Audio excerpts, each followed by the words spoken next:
Essaala ey'ekirooto kya Biikira Mariya mu linnya lya Patri n'erya Mwana n'erya Mwoyo Omutuukirivu. Amiina. Biikira Mariya bwe yali yeebase ku lusozi Laakeeri, Yezu n'ajja gy'ali n'amubuuza nti, "Maama weebase?"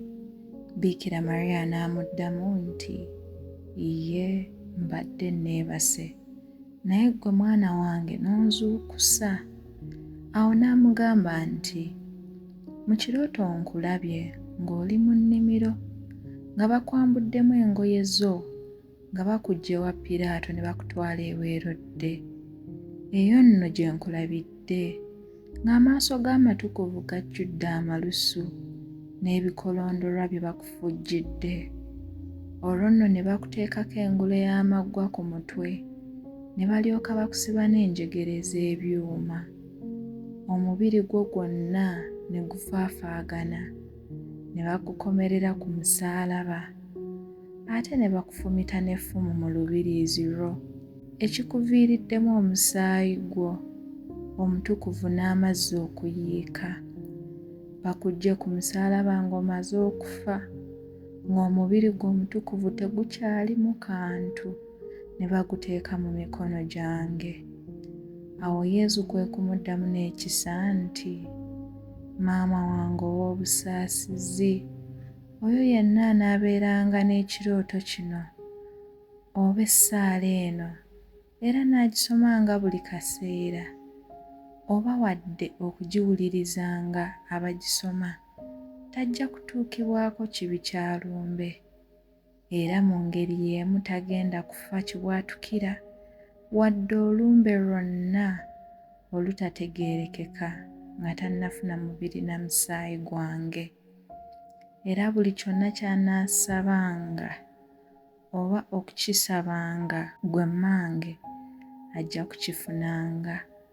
Oyo yenna anaasomanga oba okubeeranga n'essaala eno ajja kufunanga indulgensiya ya nnaku 100, era buli yenna anaasomanga essaala eno oba okugiwuliranga tagenda kufiira buli wantu wonna, so ate era si kufiira mu buli lugendo.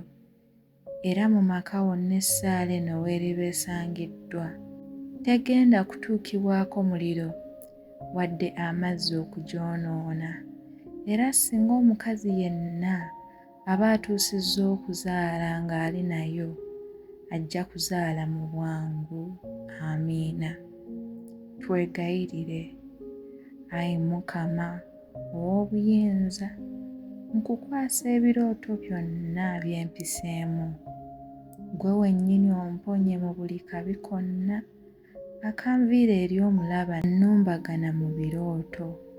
Nyweza era onkuumenga, omponye agalooto agabi, era buli ekinanzigiranga Mukama okiwugulanga, ne kitanzisaako bulabe bwonna.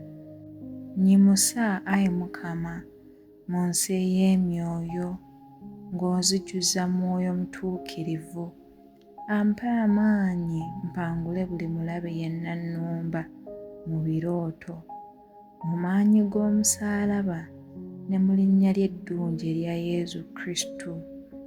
Neekutulako byonna ebyali bintuuseeko, era mmerengula amaanyi gonna ag'omulabe agakyangoberera nga gayita mu birooto. Amiina. Mu linnya lya Patri n'erya Mwana n'erya Mwoyo Omutuukirivu. Amiina.